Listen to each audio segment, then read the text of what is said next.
Hello, people. We are back. Act 2, the podcast, episode 211. And we are back in the building for another episode of Us. It's your boy, International Walk. It's your real time, the co-host is with the most. You sit up. And, because she say I look bad on camera sometimes when I slouch. It just slouches. Instagram, YouTube, TikTok, Facebook, Apple Podcasts, Spotify, iHeartRadio, Amazon Music, Podcast Index, Podchaser, Google Podcast Player, FM. All the spots you can catch us on. Type us in any of those platforms and we're sure to pop up somewhere. Some shit might be old because old yellow over here don't be wanting to do her fucking job. But, you know, we're there. Sunday, I promise. And he knows I don't lie with a promise. Because it takes time. Like, I have to sit down. Yeah. I need your phone so you can't, I'm not doing much on Sundays. I can't do it while you're at work, so I have to like dedicate that time. Well, I'm not saying every Sunday, but I'm saying this Sunday, early in the day, I'm going to dedicate some time to do that. Okay. All right, so I got you. Let's get right to it. How are you? There's a lot to talk about. A lot happened. Yeah. I'm okay. You know, the other day somebody whacked out my mural.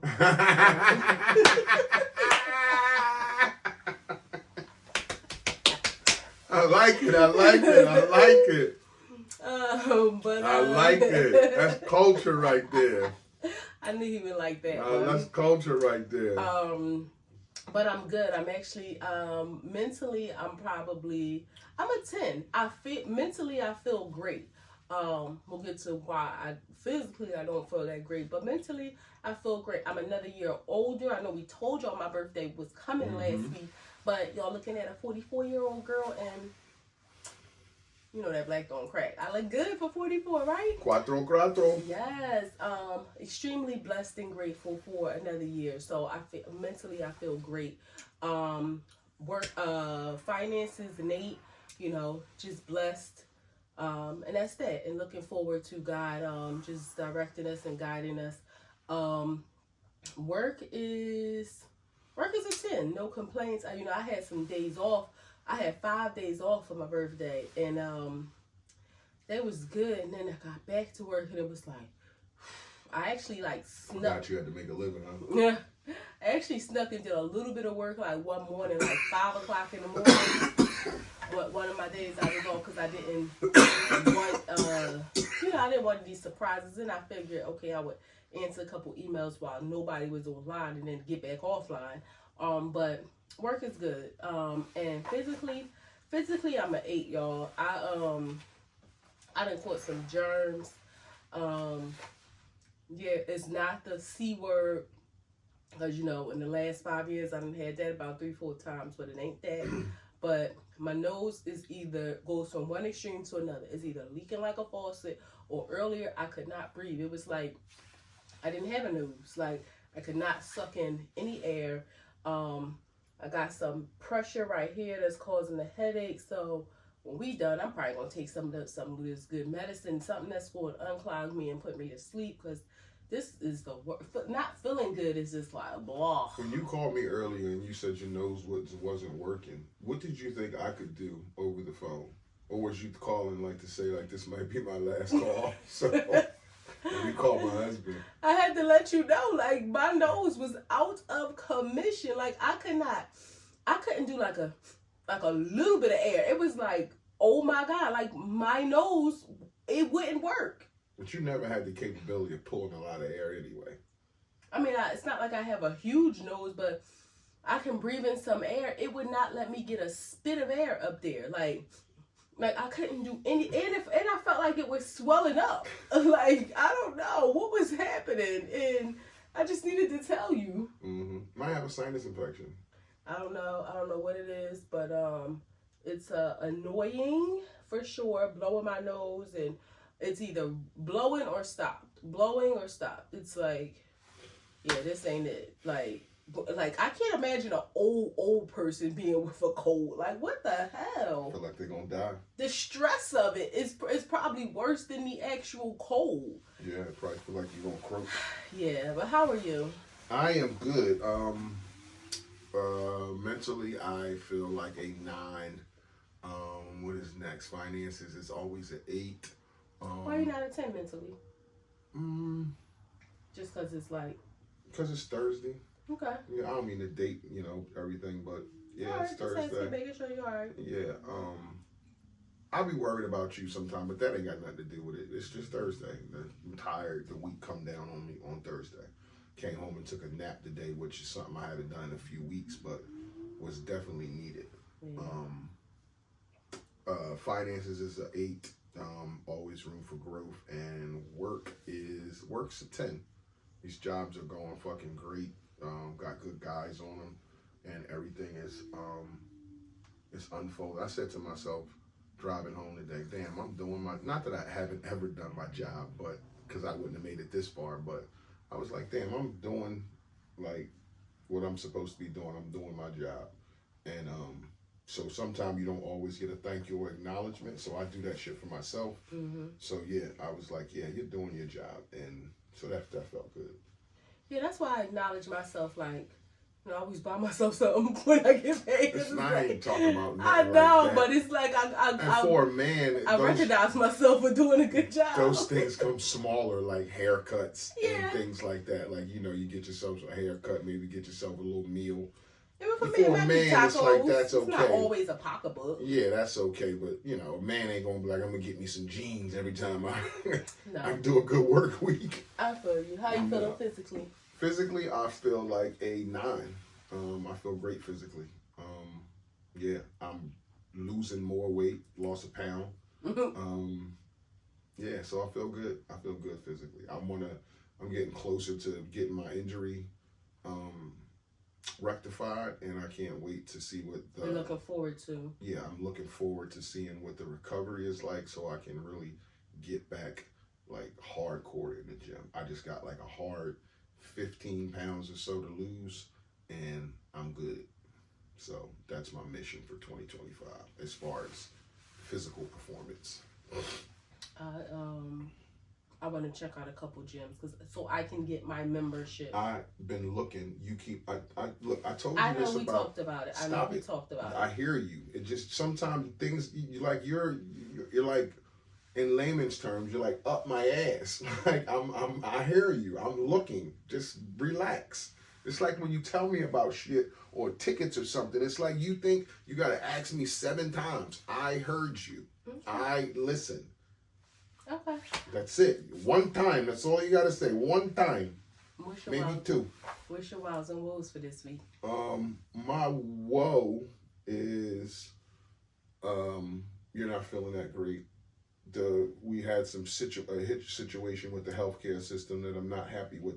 The healthcare system. I mean, not like anything's wrong with you or anything, but just dealing with doctors and nurses, and the healthcare system is shitty, and that worries me.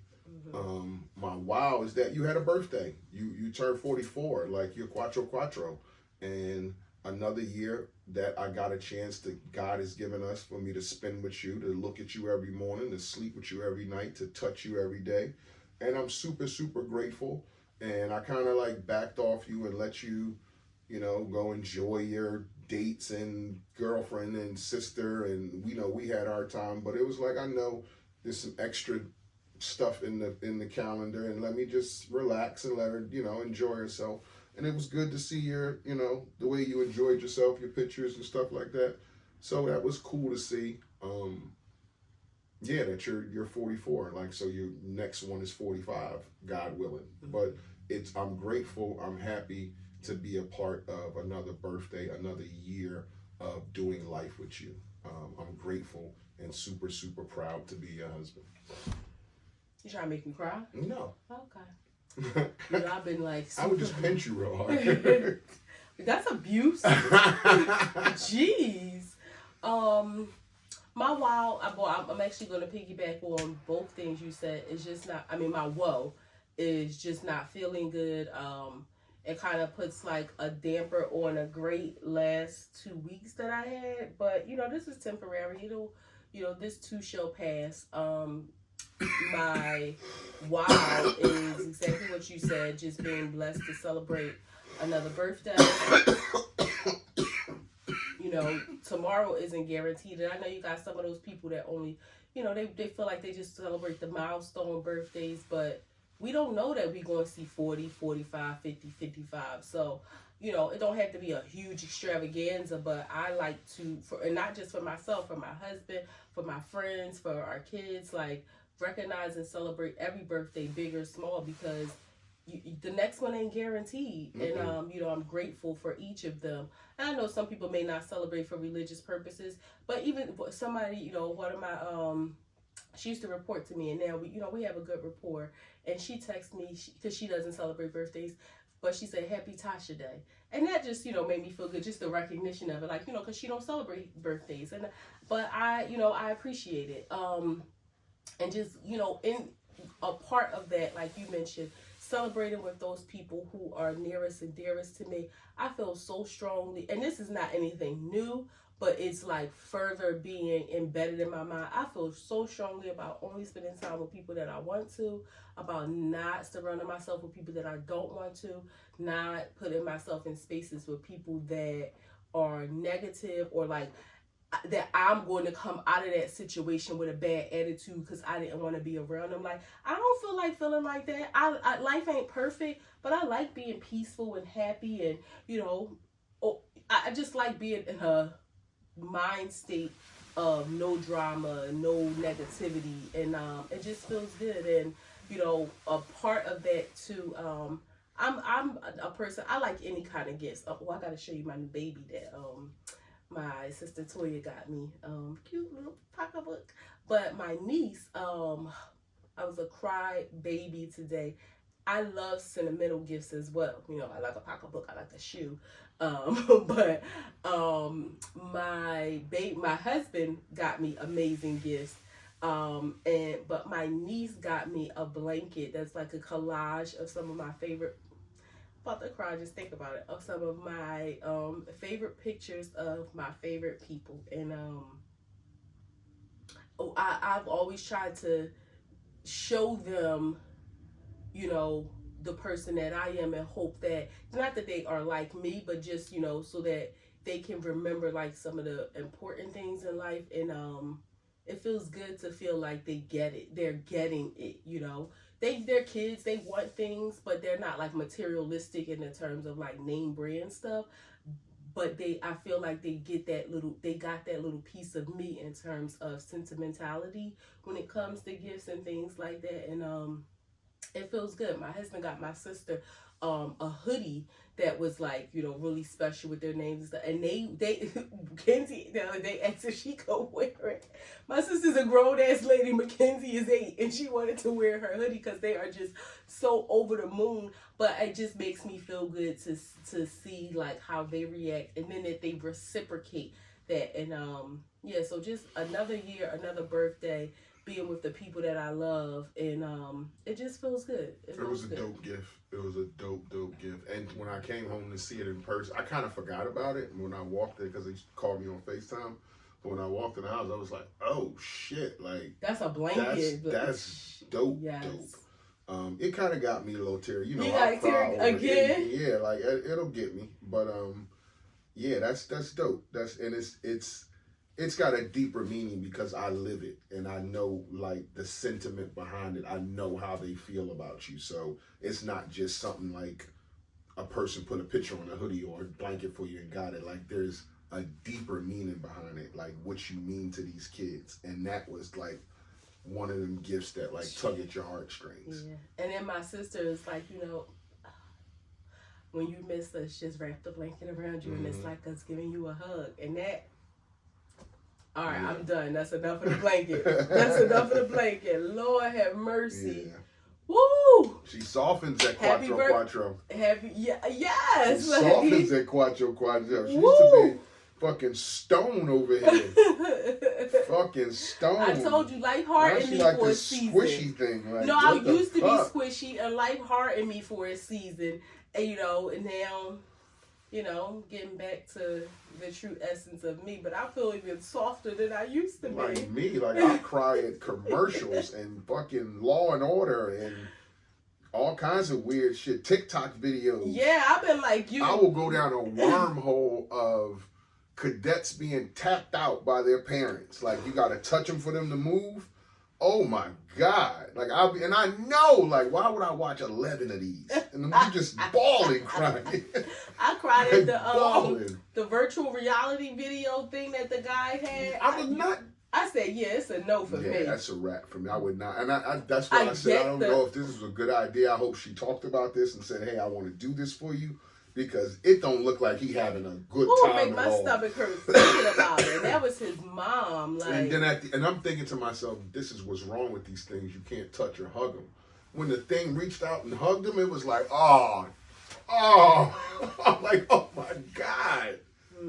Yeah, I would be doing that twice, 3 times a day. Like you would find me in the bathroom doing that shit, coming out with tissue like every couple hours.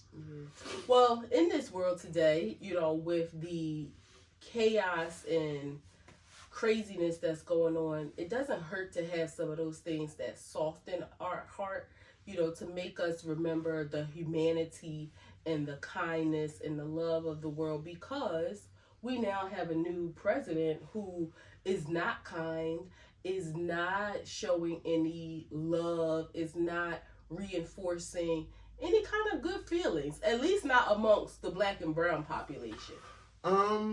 Yeah, I think he's a person that the black and brown population don't like. I don't think he likes us much.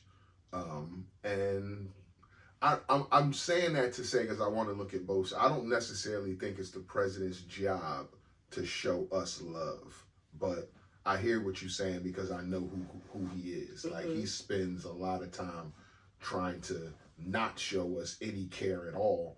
So that's why you would say, like, you know, show us some love. But I don't think any sitting president has to show me any love.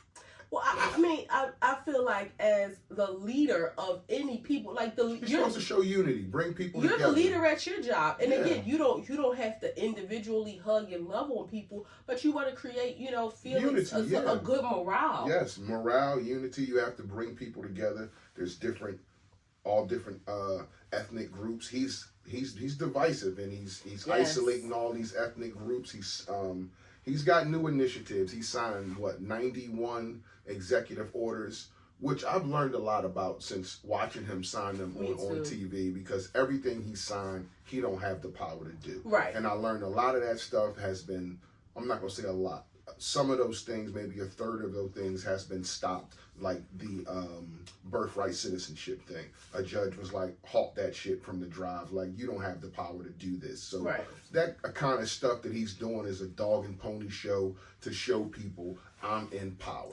But it also shows a reflection of his character that even though he doesn't have the right to do it, that's what he wants to do. Mm-hmm. Like the EEO law, the equal employment opportunity law.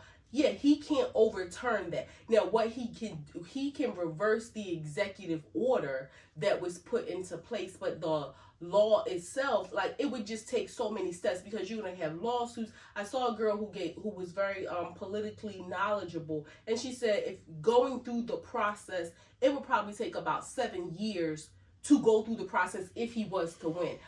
So even if it's like, okay, he's not successful at that thing, the fact that that's what you want to do, that you're just putting that mindset out there, you're letting us know that you're not for us. From the door, from the gate, you're letting it be known that you're not for black people, you're not for Hispanic people, you're not for Asian Americans, you're not for Native Americans, you're not for Pacific Islanders, the LGBTQIA plus community. You're clearly letting it be known. Anglo-Saxon white Protestant people. That's what you care about. You're breeding a sense of like divisiveness, because there was a letter that was shown in the federal employees. So supposedly in the federal government, as y'all may have read or seen, any DEI, diversity, equity, and inclusion positions have been done away with at the federal level. Mm-hmm. Now businesses have the right to still maintain, like Apple said, no, they're not doing away with their DEI programs. Other companies have agreed, to do away with the DEI programs even before he was inaugurated. But at the federal level, they did away with it. And anybody that had those positions have been laid off. Yeah. But there was some conversation that leading up to this, some positions like titles and things have been changed so that it's not clear that that's what their position is, but people know that that's what they're doing. So what they've done is say to employees, if you know somebody who's working in a position that is fostering that any DEI initiatives, to tell on them. Yeah, it's telling. Ain't that something? It's a thing out there saying to tell on the employees, to tell on the illegal aliens. There's a lot of initiatives he has out that is, I think, going to be good for the country, and then there's a lot of shit that I think is going to be bad. That whole thing, you know how I feel about the DEI and affirmative action. Affirmative action. Yeah, I'm not really on that. Now again, I don't want to see. But then again, it kind of shows the company who they are. If you have a company who just all of a sudden you look over there and they got 60 employees and all 60 are white, then you know what that company is about. That's something you need to foresee. To make them hire black people so you can be in there, or Indian people or Chinese people, so you can be in that mix that they don't want you in, and the treatment, you're probably never going to move up in that company, but you're there to hold a position just because you're black. Not because of your merit, not because of any of that, just because you're black. And it's like, oh, we got 8, what do you call it again? DEI. Let me land my plane. You got 8 DEI positions, and we got to hire 2 Asians and 2 Indians and 3 blacks and this and a gay person and all this shit. And you're just there. And I don't think you're going to, if that company is like that, where they would hire 60 all white employees, I don't think they're going to give you the opportunities that you would want in your workplace. So I don't believe in the whole affirmative action thing. I just don't. I think there's a lot of companies you can go to and get hired on your merit, and not just because. It's like you don't want anything else in life because you're black. Why would you want a job just because you're black? Well, see, the thing is, it's not that I want the job because I'm black. I don't want to not get the job because I'm black. So that's the thing. And it's not that it's not on your own merit. It's, imagine being completely qualified for the job. Maybe like you know that you are the best candidate for the job, but yet they pick Sally Mae for the job who doesn't get it based on her merit. You are, that's the thing about it with affirmative action. People who are qualified, who based on merit should get the job, they don't because they're black. I understand. So that's the thing. Process. But listen to this. It also is it's more than just getting the job. It's about breaking down the black economic status of people. Did you know that Washington D.C. has one of the highest levels of high income black people? And that happened because of the EEO law that was put into place back in 1965, when so many people, black people, had a chance to get these great jobs and make great money to support their families. So it created an economic class of black people that were doing well. So it's not just about one person getting a job. Now it's about, okay, keeping black people out of these higher level positions that will enable them to be a part of that upper class, to be in a C-level suite. So now if these companies, if they have the right, or they don't have any law dictating to them that, hey, you can't not hire this person because they're black, then we all going to, have positions down here, and up here it's not going to be any of us. I don't agree with that. Now you talk, let me land my plane. Let's have a conversation. I don't believe that every position that is DEI is a elevated position. Well, okay, let me see. I'm not just talking about just DEI positions. I'm talking about the equal opportunity law, the equal employment opportunity law. So go ahead. Whatever law you're talking about, I don't believe in that. A company, if you're a company that wants to hire 60 white people and no other ethnic group, I don't want to work for you anyway. So that's the whole point that we're missing, is that a company is still being made to hire you. And that's the point that we're falling on deaf ears with. So you're talking about, okay, I want to get in these companies.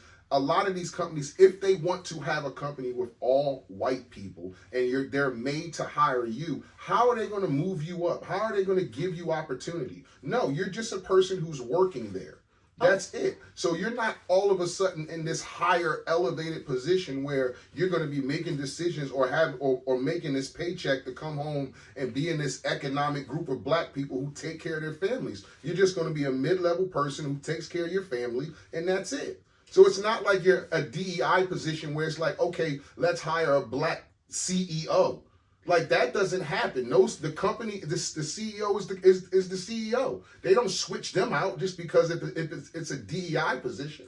But if there's a position that's available for somebody to move into that position and it never can be a black person, then that's a problem. But let's look outside of just the smaller companies. I read a story. This girl was saying how back in whatever, I want to say the 60s or 70s, her dad had just graduated medical school. And he was a surgeon. But at that time, hospitals weren't really hiring black surgeons. Mm-hmm. Because of this law, he got a job. He went on for 40 years and, was one of the top surgeons. I don't know his name, but was one of the top surgeons in that area. So just think about if he never had that opportunity, the life that he would have had, where he may have ended up, in no shade to like car mechanics, but just thinking he may have had a regular blue collar job, after finishing medical school, if hospitals weren't required to say, hey, you can't discriminate. So that's what I'm saying. It's bigger than just, you're right, the local mom and pop business, the printing company or whatever, the construction company or small business that may have. You said, let's talk about the smaller businesses. So that's what I'm talking about.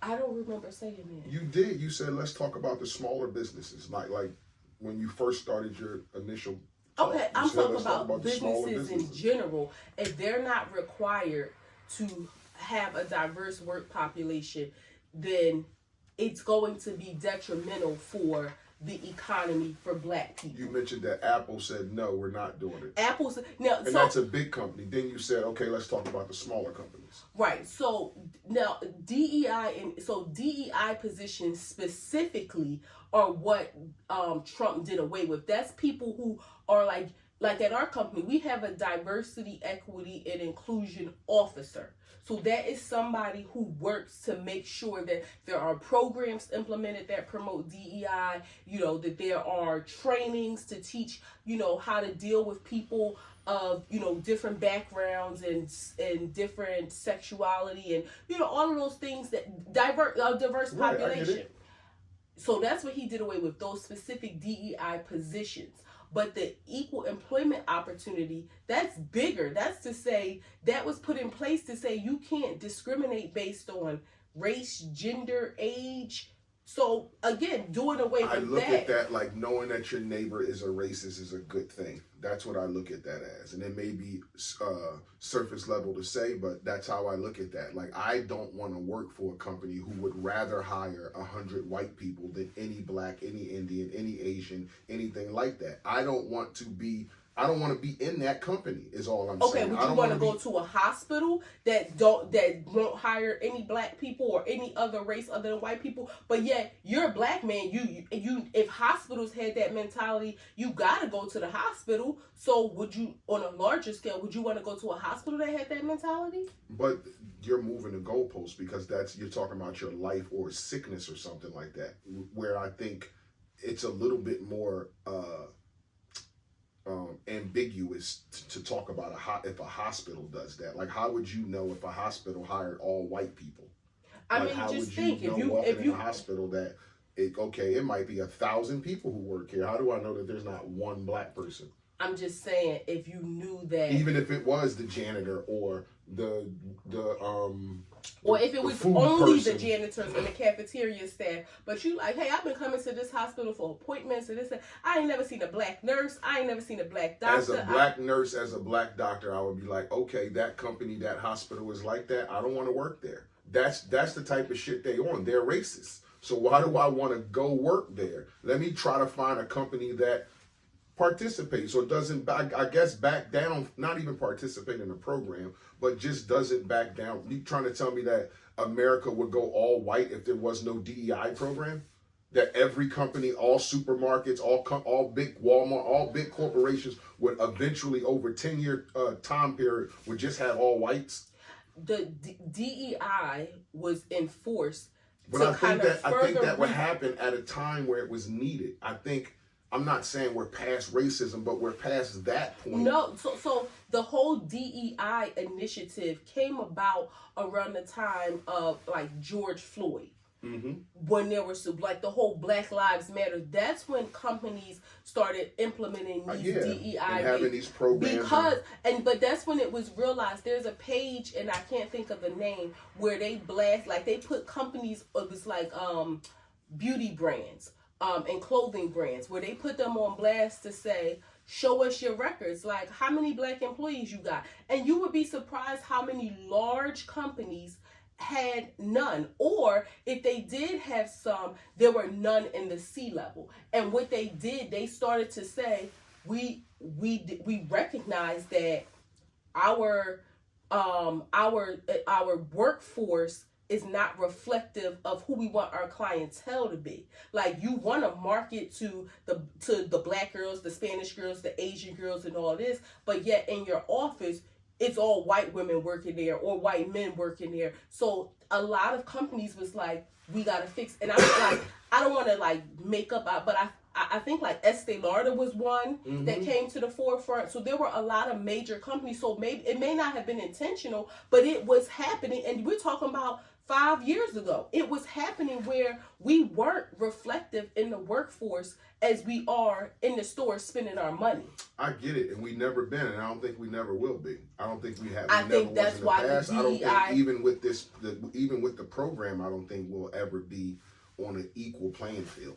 I don't think it'll be equal, but at least it will give us some more traction. And I think that's what the DEI programs that have been implemented did, was to, kind of force people's hand and be like, all right, we see you. And if you want us to continue to support your business, then you need to you need to change up how you do business, how you do hiring. And in some of those companies, people came forward and was like, yeah, I used to work there, and they may keep you at this position, but you're never going to get promoted. And if it was a company that was let's just say you needed a job, and we were just starting out, you going to work, I'm going to work. You're going to go work for a company where these programs just started. It's 40 people that work in this company. You're the first black woman to be hired there because of the DEI program. Do you want to work there? When you know this company had these 40 white people working there for the last decade. They ain't hired no blacks, no Indians, no Asians, no nothing. But now because the program kicked in, is 12 positions open, and you're one of them. So you're going to go work there on Monday. Do you want to do that when you know the history of this company? Or do you think like, I'm going to be the one that changed shit? I don't necessarily, I would want to work there, not necessarily feel like I'm going to be the one to change something, but I'm going to be the one to come in and do what I got to do to show y'all that, like, maybe and again, I'm not giving them an excuse. Maybe they just felt like, oh, a black woman can't do this job, a black woman isn't smart enough, or a black woman is going to come in here being ratchet, or coming in here with a bonnet on her head. So maybe they had a false perception, and that's why. So I am going to feel like it's a lot of pressure on me to show them that, yeah, we can come and we can excel and we can step up to the plate just as much or even better than the white counterparts that are here. Now, what if that wasn't their fear, though? Well, now when I'm here, if I feel like y'all are treating me bad or disrespecting me, then that's a different story. So you're going into it and you're thinking that you think that I can't do the job. That's why you don't want me to. That's why y'all have a history of not hiring black people, because you might think we're going to be ratchet or come in here with bonnets. What if that's not our fear and we just don't fuck with black people and we don't want to work near them? Well, I don't care if you can do the job as good as me or better than me. I don't like black people. That's why we have a history of not hiring them, and we don't want to work in close proximity to them. Well, they're probably not going to hire a black person if they feel that strongly. But if I didn't feel that or get that energy from them, then I wouldn't know. Now, if I'm there and they're treating me some kind of way. How about your first day you go in, it's good morning? No, I'm not going to stay in a place where I'm uncomfortable. Okay. No, I wouldn't say, but I wouldn't deny the job because I'm the only. Trump has a lot of new initiatives. He started the immigration arrest in Chicago, in New York, in LA, in Texas, in New Jersey. To date, I looked this before we started the pod. There's 308 immigrants arrested across the nation. Even in these temperatures, they're going out and locking people up. Thoughts on that? Well, let me go first because I know you don't like a person to land their plane. I think the border should be cleaned up. I'm on board with cleaning the border up. I don't think we should have an open border to where people can just come in all willy-nilly, criminals, all that kind of stuff. I was born here. I don't feel strongly about America, but I mean, it's my country. So I don't think that you should be able to just walk across the border at any time and it be open. I really don't understand what sanctuary cities are. I want to look more into that and why they are a thing. But I don't think you should be going into these houses, ripping families apart, and sending people back to their countries that's war-torn, that they're starving in and all that kind of stuff when they've been here for years. Not if you haven't gotten in trouble, you've been feeding your family, going to work, and you got people and your resident, your neighbors and your bosses can speak for you, then yeah, I think that you should be given an opportunity to sign some paperwork, do some type of expedited process to keep you here. I do not think you should be going in and separating husbands from wives and moms from daughters and sons and dads from all their kids and stuff like that. That's I'm not on the side of. So yeah, that's how I kind of feel about the immigration. I kind of agree with what you said. I feel like if I wanted to move to another country, I don't want it to be an arduous process. Like, this is the world we live in. Now, I want to go through whatever the legal, rigmarole is of filling out the paperwork, going through the process, whatever. So, I mean, I would hope that, if we decided to move to another country, that we would be accepted. I don't feel like our border should just be open to criminals and just anybody. But to think that people are coming from developing countries where they can't feed their families, there is, lack of healthcare. Not that our healthcare system is the best, but, they want their children to have an opportunity for better schools and that sort of thing. Like you said, if they're not coming here to do any harm, they want to work, I think there should be a process by which they're able to do that. And it just feels like his initiative it's based on like did somebody Latino do something to them in the past? It just feels so they're not white. That's all it is. It just feels so vengeful. And to think that, even going, I know kind of touched on the birthright citizenship thing, he can't overturn that. So you're talking about, let's just say a woman from Guatemala came here and she's been here for 6 years. She might have had 3 kids. She's working every day. She's not hurting anybody. Maybe she came here illegally. Her kids are citizens. So now she has to either leave from her children, because she's not, if she was to get caught, and, leave her kids with the family or with social services, whatever, or decide to uproot her kids and take them back. And it's like, okay, if she's here and she's not doing any harm and she's just trying to create a good life, why not expedite her process? Yeah, okay, let's go through the process. Let's go through the paperwork so that we can start. But they also did was they put a freeze on asylum applications. So people who may have come here fleeing from countries of like Haiti, Cuba, anything like that, and they filled out, their applications for asylum, they put a freeze on it. So they are trying to do the right thing by going through the paperwork and do it, and then you just freeze their applications. Like, I feel the same as you. I don't think anybody should be allowed to just be escaping their country where they were doing crimes to come here or go anywhere and commit crimes. But people who are just coming here for a better life and they want to be contributing citizens to America, I think the process was broken under the previous administration where they were just doling out this cash and things. It's like, ho, ho, ho. Like, so that process was broken, I feel like, because there's a lot of other places that some of that money could have been going to, like our unhoused population already in America, or our families that are already facing food insecurities, like the Black maternal health crisis. Like, there's a lot of places that money could have been funneled into, other than just like, here's a debit card with $10,000, here's a house for you. And so, I mean, I get it. I just feel like their process is just, they're going hard. And like you said, breaking up families. I feel like schools, children are going to suffer because parents are going to just start keeping their kids home in hiding. They're going to be on the run because they know it's coming. And it's like you're going to be living, not knowing when the knock's going to come on the door. And people are going to be surprised when somebody, if they feel like you said, your neighbor are racist and they call, hey, we got someone living across the street from us. They're incentivizing people to do that. Yeah. Tell on illegal aliens, or if you think so they can come investigate. And a deeper conversation is, I'm giving grace to people who are here taking care of what they're supposed to do. People who want to come here and do the process right and get in the country the right way, not swimming through waters and all this kind of stuff. But a deeper conversation is there should be a cap.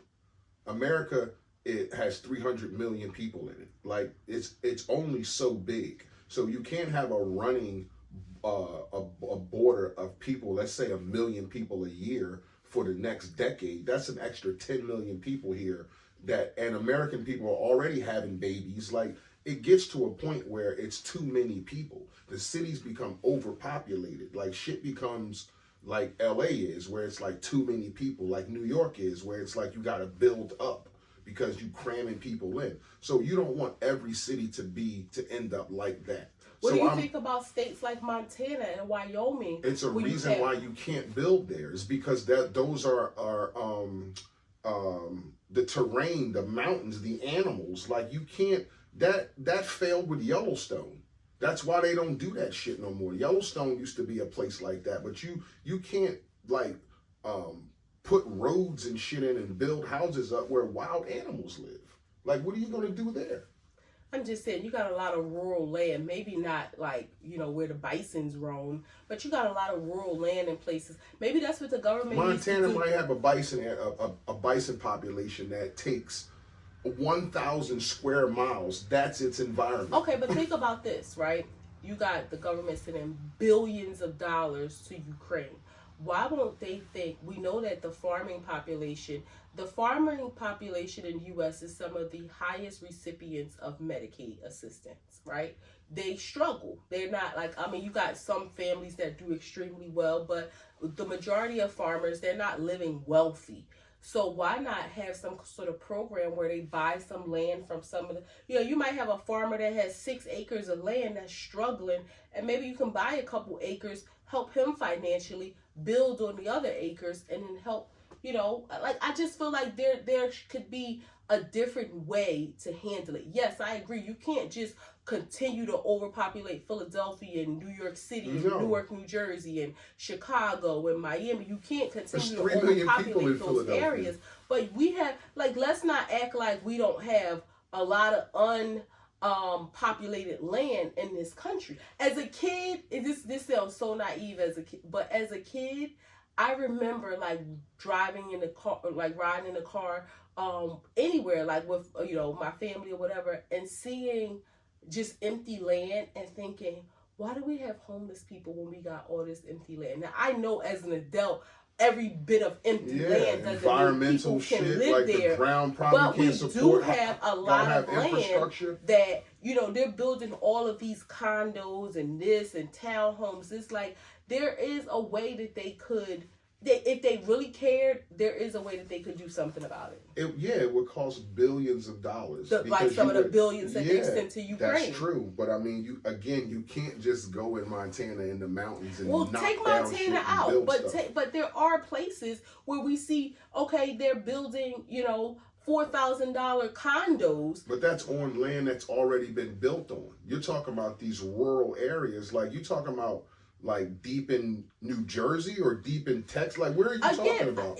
Texas, Oklahoma. Again, I'm talking about people that have farms that you can ask. Like, I know when you're talking about natural reserves and things like that, you can't just go, because then that's when you face issues where the animals ended up being in residential areas because you're pushing them out of their homes. But there are areas where, again, farmland that's not being used, that potentially some farmers may be willing to say, you know, the government's offering me $3 million for half of my farm. I'm going to sell it to them. So now I'm just, and that might be some ridiculous. It is, baby, because you got to think long term. And I'm not trying to shoot your idea down. You're trying to help. But you take away some farmland where you got farmers out there with all their land. You put 100,000 people there. You got to put roads and stores and shit that farmers don't want there, and malls and shit like that. That will further help the economy. But the farmers don't want that shit there. Well, they're selling their land. And all I'm saying is there is a different way. There is a different way. And where there's a will, there's a way. But I don't think there's a will to do it differently. Yeah, we'll see. We'll see. The TikTok ban, that was another thing that Trump stuck his nose in on, because I think that was a hoax that was worked out beforehand, which was why his name was in the prompt when it went off and came back on. Like, we're talking to Trump when it went off, and then when it came back on, thanks to Trump that it's back in the U.S. So I just think they did that to make him look good. But he was the one that initiated the TikTok ban. And initially, yeah, because it's worth $1 trillion and somebody else owns it. And I think they worked out a deal where the U.S. owns half of it now, because the U.S. had 170 million people who use TikTok, influencers, people who make a lot of money. And Trump was like, you know, it's worth $1 trillion if it could be. And he's probably right. But the TikTok ban happened. There was iPhones on eBay for $20,000 with TikTok installed because people couldn't get these phones. They couldn't get the app on the phone. That's great. You know, it's a shame. If you making $5 million a month, you wouldn't mind paying $30,000 for a phone if you got the TikTok and you need it and it's not in your phone that you got now. It ain't fucking working. But you would think if you were making $5 million a month from TikTok, it's already in your phone. But I'm saying if it's fucked up, if it bans and it's stalled out, it was stalled out for like 14 hours, they said. And then that's when these phones went up with TikTok installed in them for $20,000. I think more than anything, what it did was reveal one, how important Americans are to the economy, the world economy, and not just on like a consumerism basis, but even as far as entertainment. I've seen a lot of videos from non-Americans who were like, the Americans are gone, it's so quiet. Some content creators was like, what am I going to do, because that was most of my audience, like that's how I made my money. And I seen one video from an Asian guy. He's like, you know, I got to give it to the Americans. If nothing, they were very entertaining, and TikTok is boring, you know, without them here. And it's like, damn, they don't look at us as being so intelligent. They look at us as culture. Yeah. We're showing them what's cool, we help what's the world hot, economy how go to around. dress, what to buy, with the watch, what slang to use. But they're not looking at us as like, oh, like I want to aspire to, you know, be doctors like them, astronauts like them. It was like, wow, like we're just the world's entertainment, good, bad, or indifferent. Yep. We're the world's entertainment. In layman's terms, like they look at us like we're secular, like they're on a mission to do that, whether it be succeed in life or make a lot of money or have status, and we're the things that they need to make them cool in their world. Yeah. I mean, and don't get me wrong. I know there are a lot of content creators who make great money. This one girl showed her, just for a month, she showed her weekly payments from TikTok, and it was like $999. Like, and this might have been maybe, because actually she was getting paid. It was like 3 payments of $999, like $1,000, and then 2 payments of $19.99. And she said that was just one stream of income through TikTok. There were other things that she did, like promotions of sponsors of items where she got paid separately. There was a partnership that content creators have with music artists. Like when they go on there and create these dances, if those dances pick up traction and like start getting a lot of plays for those songs, they get paid from the artist because of that. Like she just was breaking down like brand deals that she has. So the money that she made $10,000 in 1 month, and that, so you think it has become, to us it sounds crazy, our generation, like get a real job.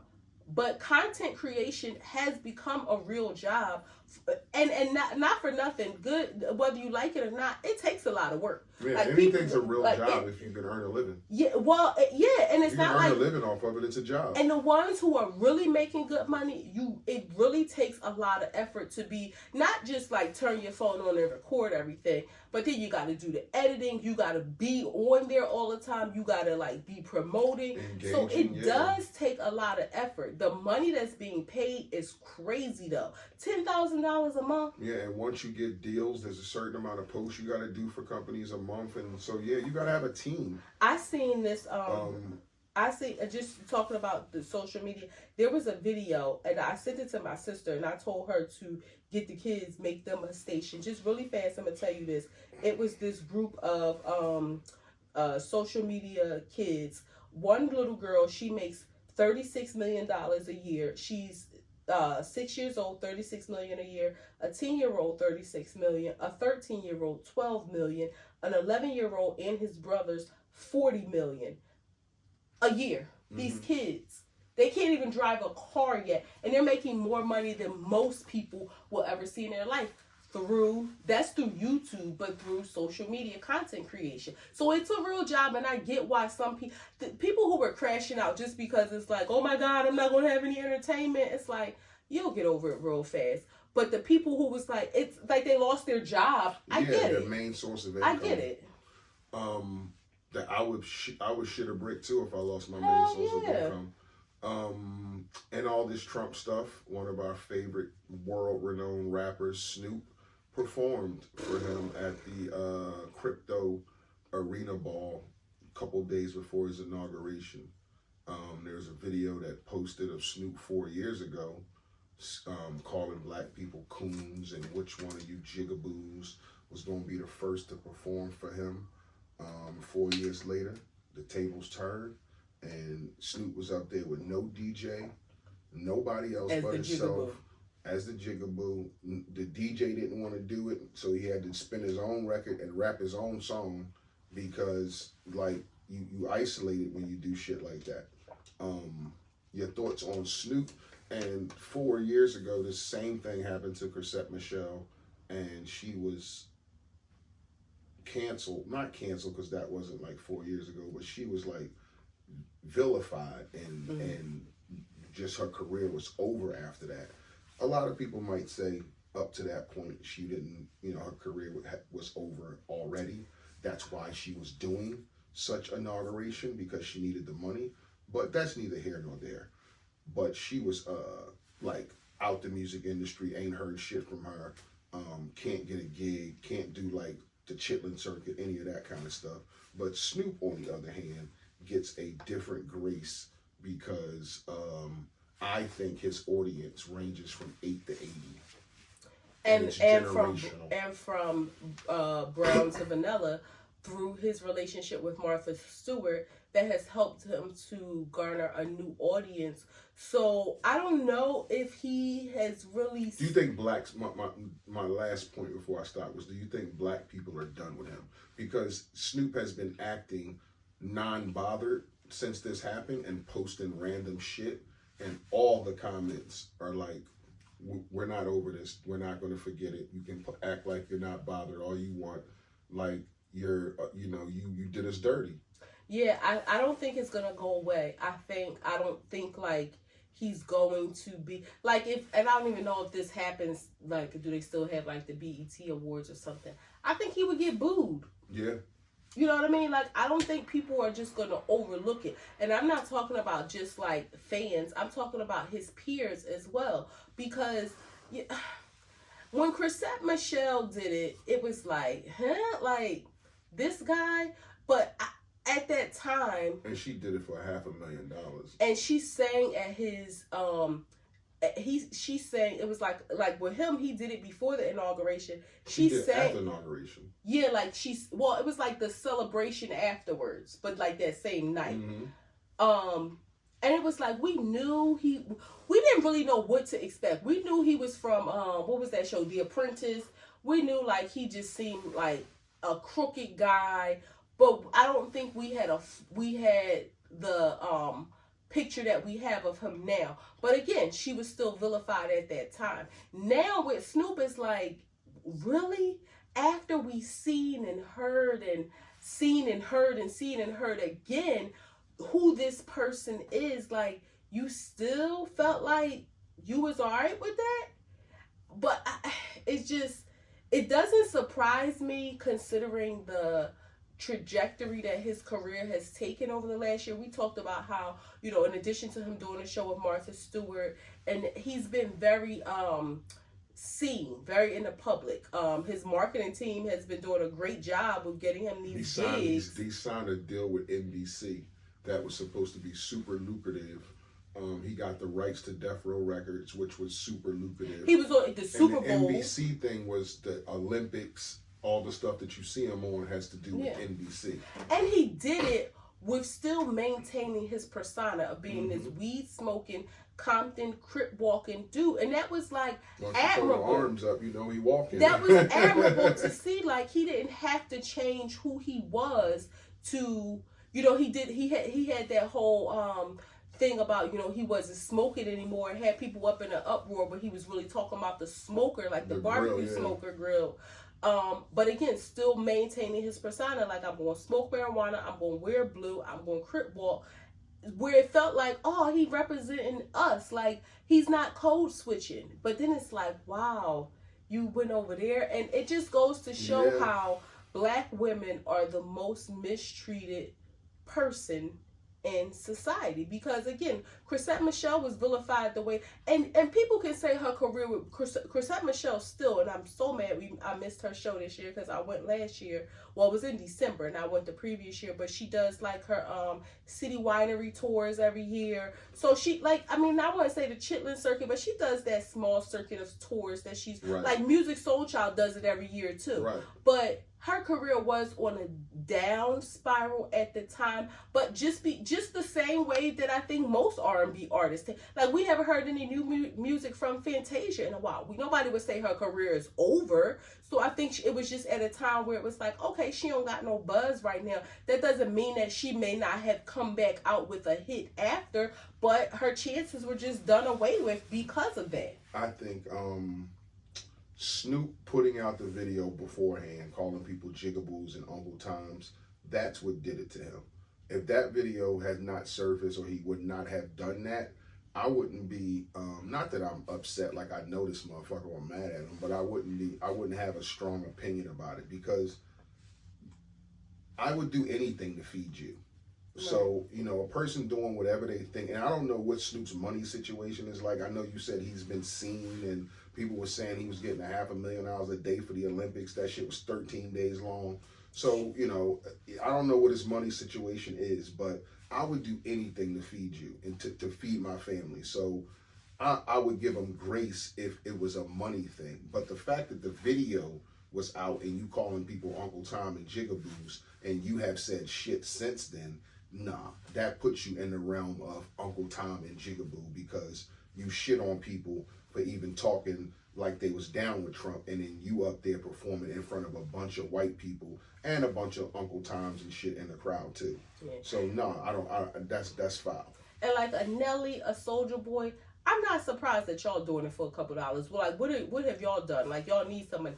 Even Soulja Boy even said that. Like, I ain't got no political views. I got a bill. I want a bag. That's what I did it for. Even Rick Ross, like, I've heard rumblings of the land, all that land that he got, like, that cost a lot of money. And music artists, I'm not making excuses, but music artists aren't making the money that they used to make, so they try to do anything for $1. But where's your morals? Like, what do you stand on? Do you like what do you stand on? And that's the difficult part. I've always been a Snoop fan. Snoop was the first CD that I bought when I got a CD player for Christmas, for when I was 12 years old, and my grandma gave me $20. Like, get you some CDs. Like, I guess she didn't know how much, and that $20 bought one CD, and Doggy Style was my very first CD that I ever bought. Like, I've always been a Snoop fan, and it was just very disappointing. It's a fine line, and we can get off this in closing. It's like when people say all money ain't good money, like, that's to a certain degree, because again, I would do anything I've done illegal shit in my life for money. There's some things I've done in my life for money that I wouldn't ever do again. Mm-hmm. So I'm not going to sit here and act like I'm all high and mighty and think like if I was in desperate need of something where I did some shit illegal for less money, if somebody's asking me to do something that's legal on the up and up, it's just not up my alley. But this money can feed my family or change my life. I'm not going to sit here and act like I'm, so stuck on, I stand on, I'm not going to do that. Now, if it's something outrageous, some gay shit, some shit like standing with a Nazi or something, like, I'm not doing any of that shit, but I'm always going to think first, like, I've done illegal shit for less money. Like, I'm about to make some money that's going to feed my wife, that's going to feed my family for years to come. And they know how I am. They know why I'm doing this. But so I just think it's a fine line. Somebody when people offer say you $1 million. I stand on, like, you broke as fuck. If somebody offer you $5 million to take a picture with Trump, like, what the fuck are we talking about here? Yeah, but like, what are we talking about here? Broke. Are you so stuck on Black Power and I stand by fucking my morals that you can't be compromised for 5 minutes? But tomorrow your family life has changed, and your family ain't gonna look at you or judge you no different. They know why you did that, so you can bring that money back home to them and change the family. And you say no, and on Monday and on Tuesday we still hungry. All we got is morals to eat. Man, look. That's like, but you gotta think, like, how deep does that go? Just think about the person that, like, and the person in this world, I won't say hate, but that person. And somebody said, we doing a project about, men forgiving men, and we're going to give you $10 million to take this picture side by side. You taking that picture? Mm-mm. But that's a different circumstance. So I think but what I'm saying, there are some things that people do. There has to be a limit to what people will do. There has to be a limit. And maybe for Trump, maybe they feel like politics ain't the limit. So I mean, I get it. Like, what is the limit for one person may not be the limit for another. But right. There has to be a limit that what people would do. Because other than that, like, what, you gonna be out here selling butt? Like, it has to be. People are selling butt. But I mean, like, men and women selling butt. But Snoop, like, you about to bend it over? Like, it has to be a limit. I think when you're talking about that kind of money and you're throwing that kind of money around, where you can, with 50 Cent turned down $3 million. Let's just say Snoop got offered $1.82 million. It's like, I could be in the red for $300,000 and you motherfuckers come offer me one, like, it's like, I could say no and still have this problem tomorrow, or say, fuck it, let me get my family out this debt, or pay these bills, or do what I want to do to move my family forward, or worry about what the masses think of me. And it's like, I get it. The masses are your fans. They're the ones who made you. So you have that to consider. But can the masses stop for a minute and think about what I might need and not just be on, like, I get it. 3 grams. Bishop Marianne Budd. Did you hear about her? Her? No. Bishop Marianne Budd. Trump was in church the night after the inauguration. Or it might have been, I think it was the night after, the day after. Him, his wife, Melania, and a couple other people. What's the dude under him? The vice president? Yeah. Okay. That dude, Vance. J.D. Vance. Yeah, he was there with his wife. And this is where I want you to speak to, because you've always said this is fucking absolutely wrong. So she got up there, she's the bishop, and she's talking to the congregation, and Trump's in the front row, and she's like, we're esteemed to have you here, we're grateful that you're here, but I want to make a plea to you, to immigration, to families, and be kind and have some grace, and this is America, it's about being kind, and we don't want to be wicked, and the Bible doesn't teach us that, and just show some mercy, because you're the president now. This shouldn't be a vicious thing. Like this should be like, something that you take it easy on, and just think about there's families involved, and hearts and love and kids and all this kind of stuff. And I initially thought about you, where he took it and tweeted the next day, the bishop was out of line. She was out of order. She shouldn't have came at me like that. Like, this is what I'm talking about, when people just come at me for no reason. But isn't that involving church and state? She should not have got up there and made a plea from the people in a church to the government to do something like that. Like, isn't that what you always say? Like, the church and state supposed to be separated? When I say church and state, meaning that religious belief shouldn't dictate law. To me, that's what she was. When you watch the video, that's what she was asking for. But it sounds like she's coming from more a human standpoint of saying, don't be vicious in your initiatives. Like, have a heart, be kind, be loving in how you're approaching these situations. I think that's towing the line. So. Do you think if it was okay? First of all, why are they in church? Like, that's another thing too, because they're Catholic. I don't think church. You shouldn't frown like that at people who are Catholic who go to church. No, like, I'm saying I don't think Trump is any religion. Like, he's Catholic. Okay, I don't. When have we ever seen Trump going to church? I think he don't have to go to church to be Catholic. What I'm saying is, as part of his presidential inauguration, right? Him going to church already, I feel like, is where, again, they toe that line of church and state. Why is that part of the process? Why is that part of the process? I think he just went to church the next day. I don't think it was part of the inauguration. I think he and Melania and Vance and his wife went to a church in Washington just to go to church. It was a Tuesday. They went to church, babe. I don't know what to tell you. I think that was a part of the... It wasn't. It wasn't. They didn't. It's not set up where they had to go to church the next day. I think that was just like a photo op. Okay. Like, I don't think they just said, "Hey, it's too." I can see if it was a Sunday. All right. I think that was just set up as a photo op of like, okay, we did this thing, now let's do this thing. But again, them being there in church, like it being like a scene. Again, why? Like, if you and your family was just going to church. It's just a regular day to have. But he's Trump. There's going to be cameras. If they see you going to church, wherever you just was the president 24 hours ago. So you just was sworn in. Your camera's on you when you come out your house in the morning.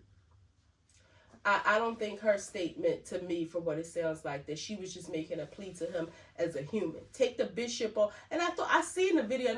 I seen the video. I didn't listen to the whole thing. I thought it was, no disrespect, I thought it was a man, because she had a very short haircut. Yeah. But I took it as just making a plea as a human, saying, like, we know you're not and I feel like, how can you do that when you're up there as a bishop? This is not human first. But this is not the forum. You're at work. You're doing your job, speaking to the congregation. You're not. If that's the case, take me in the back after the service is over and talk to me then. But don't address that in front of the congregation. I don't think. You might not have the chance. And I feel like if that's heavy on your heart to get that off, to say that, and you think, I may never have this opportunity again, and I have to speak up. And she said it with a low-tone, sweet voice, like she wasn't aggressive at all. I have to speak up. I may never have this chance to ask. God has placed this on my heart to just ask for your mercy, for you to be kind, for you to be loving. And if I don't say it now, I may never have a chance to say it again. I would, you know me, I'm going to speak up when I have a chance to. Because it may not have been an opportunity to take them to the back. When that was over, I'm sure Secret Service probably escorted them right out to the car. Possibly. Yeah, so. Graham, too. Tyreek's daughter turned 18. The daughter he's been, all the last 20 years been saying child support, and been robbing him and. She's 18, right? She's 18. Okay. I'm just saying he's been for the last fucking 20 years. It was a joke. He's just been going at this, and she turned 18 and she picked to move with him. Like she picked him. I mean, it's like you spend 18, since your birth with your mom, and the minute you turn 18, you're like, I'm going to live with my dad, which stops his child support. And I think it was like $250,000 a year or some shit like that. But now she lives with him. It's great, especially if he's a great dad, and it appears that he loves his children, dearly. And oftentimes you have those bitter baby moms or bitter ex-wives who try to feed negativity into kids' minds, but kids can see through that. That's why I've heard a lot of parents just kind of take the approach of, on the other side of like not talking bad about the absent parent, because over time, like, the truth will reveal itself without them having to say anything negative. And then on the reverse, you talking negative, the truth will reveal too, where she'll start to see like, my mom say all this, but my dad shows it's super this. positive. Yeah. So I mean, I'm happy for him, and I'm happy for her too. And hopefully the whole family can heal. Like, hopefully that this didn't like disrupt her relationship with her mom if they had a good relationship, because I don't wish that on anybody, especially a girl. I mean, any person in general, but especially a girl, to have a broken relationship with your mom, because no matter how much you love your dad, that can't replace that. So I hope that their whole family heals. Yeah, I know you can't speak to it like as a mom or a baby mom, but as a female, like, you feel some type of way? Your daughter turned 18 and she's like, I'm going to live with dad. Almost like I was waiting to turn 18 to get out of here and go live with dad. I probably would feel like, damn, you leaving me? Like, I've been here, I've raised you. I thought you was going to be like, nah, but that's honest. Yeah. I would think you would feel some type of way. And not be like, well, you 18, you can do what you want to do. No, but again, if they've had a contentious relationship, who knows what the mindset may be. But I think I definitely would feel a kind of way like, damn, like, you could go visit them, but you want to go live there? I might live with my dad till I'm 36, spend 18 years with him. Yeah. That's crazy. The link, the Eagles game was on Sunday.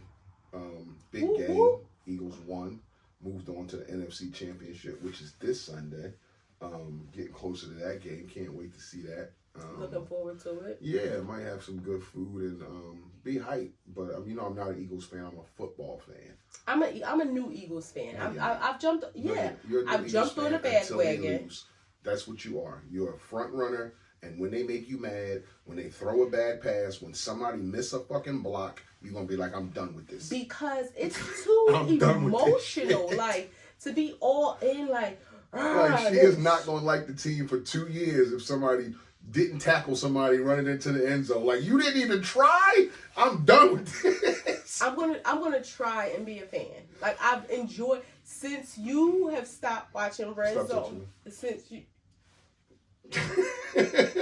Since you have stopped watching Red Zone and we like actually watch the whole games, I've been watching more football, and I enjoy it. Like, I don't understand everything, but like, I understand the basic concepts. I enjoy it. Put like, the ball in the end zone. I like what and you know what? I feel like you never know what's about to happen, so I like really paying attention to see like when something crazy is going to happen. That's the best way to teach somebody how to watch football. The basis of it is to put the ball in the end zone, catch and run. All that other shit that come with the game will come to you if you pay attention to that. Who catches, who runs, and who scores. Yeah. I say that to say the link, this makes me furious. The link was selling the snow that the Eagles played in for $50 a pint. And it's sold out. Like, that shit just makes me mad that you guys make $200 million a season. And you want to find another way of taking dumb people's money. You guys got fucking parking down there for $35 a car, and 70,000 people fill that stadium. And you dip a little bit when you say, you got an SUV, that's $50. And let's you also got acknowledge, a Yukon, that's $50. You got a pickup truck, that's $50 for parking. and let's also acknowledge how much money you make from people that go down there just for tailgating that don't even go to the game. Yeah, and let's not talk about y'all food, where a Chick-fil-A inside the stadium will be $17 for a number one. Like, what the freak is that about? And then y'all gonna bottle up snow, dirty snow that cleats have been kicked all in, people sat all in their ass, and bottle it up in a pint and sell it for $50. And how do we know it's really snow from there? And it's gonna melt. It's snow. Like, it's you gonna gotta be, put it in a freezer to yeah, keep like it. it's And gonna then, be. That's the dumbest shit ever. again, consumerism. That's like right up there with Kiss selling air guitars. Yeah. Where you get a case with Or nothing selling in a it. kiss inside of a jar. Yeah, and Like they people said, and put it in a jar. played along with it and would say, my strings popped. And they would go buy air guitar strings that was a pack of plastic with nothing in it. And go back home and act like they fixed their strings on their air guitar to play again in the air. And be like, oh shit, it ain't sounding right. I popped a string. Like, motherfucker, ain't no sound coming out. Like, that's just some weird shit to do, is to sell snow. This world. Also, A.J. Brown, the wide receiver who makes $30 million a year, pulled up in a Honda Accord, babe. Yes, I saw that. And I mean, I feel like, one, I wouldn't say I'm sure. I don't think that's his only car. I think it was probably no, people see him pull up in a Maybach before. Well, yeah, it was just a ploy to show like I'm just regular. I'm not here for the glitz and glam, the hoopla. I'm just here to get down to business, and it's cool. I But thought when the family got a Honda when you make $30 a year, like probably, who knows? It might be a nostalgic thing, like a Honda he had since he was in college or something. I'm sure that Honda probably sits, or that might be the Honda that he like. Let me run the Trader Joe's or something, so that everybody don't see a Maybach pulling up everywhere. Mm-hmm. Or I want to run the Wawa. I mean, because they probably live in the area. They play for the Eagles, so I want to run a Wawa. And I mean, depending on where you live, and I have to. Well, now since I'm an Eagles fan, I probably would recognize. But 2 weeks ago, if I was in Wawa and AJ Brown was standing next to me, I wouldn't have known who he was. No. So depending on what area he's in, he probably can pull up in a Honda. Jalen Hurts, you would have known who he was? Yeah. If he walked in? Yeah, I would know who he was. Because his face is so, like, it's on everything. AJ Brown, like, I know now from... I've known his... got it? No. No. Like, I've heard his name, but I don't know what he looks like. Like, sitting here right now, I don't know what he looks like. So, but again, depending on what area... Nick Sirianni. Yeah, I would know who he was. If he came in the Wawa and he got a coffee and he was right next to you, you looked over and he was like, how you doing? Good morning. You would be like, that's Nick Sirianni. I think I would. I mean, I know what he looks like, but he kind of has a typical white man face. Right, that's what I'm saying. You wouldn't know. So I can't say 100% that I would know. But AJ Brown, I definitely would not have known. So if he throw a hoodie on, running a Wawa in the morning to grab a coffee, and he in a Honda, depending on what area he's in, he probably could get away with that without the hoopla. Yeah. So I mean, that Honda may have been in his driveway, just as some sort of memorabilia from days long gone, and he probably just figured, okay, let me pull it out and And not only that, let's also talk about I'm sure that he knew it would cause conversation. Mm-hmm. So that part too. Yeah, just like reading a book on the sideline. But I like seeing them. Their swag when they come in there. Our boy Saquon, he need a little. He need Jalen Hurts to kind of grip him up. Who he was? I recognize his face, but if he was in a crowd, I probably would have to like do a double take because he kind of got an average young boy face too. Mm-hmm. Yeah, like a baby face. Yeah, but Jalen, and Jalen's so handsome, so yeah. That's a wrap. Act 2 the podcast, episode 211, coming to a close. Instagram, YouTube, TikTok, Facebook, Apple Podcasts, Spotify, iHeartRadio, Amazon Music, Pod Index, Podcast Index, Pod Chaser, Google Podcast Player FM. She said Sunday, so y'all hold her to it. And she said she promised. So if something's old, it should be new Monday. Your boy International Walk. Your girl Tosh to go with the most. This is so comfortable, like when we be in this. I think we should go back to the desk. Why? Because it'd be like comfortable. Like too comfortable? I think if we was doing audio, it wouldn't matter because it'd be like we can be like really lounge back. But do you need some pillows or something to help you prop up? Probably. Okay. Probably. All right. We'll have pillows next time so he don't be falling asleep over here. If you fuck with us, you fuck with us. If you don't, you should. Peace. Yo, what my germs.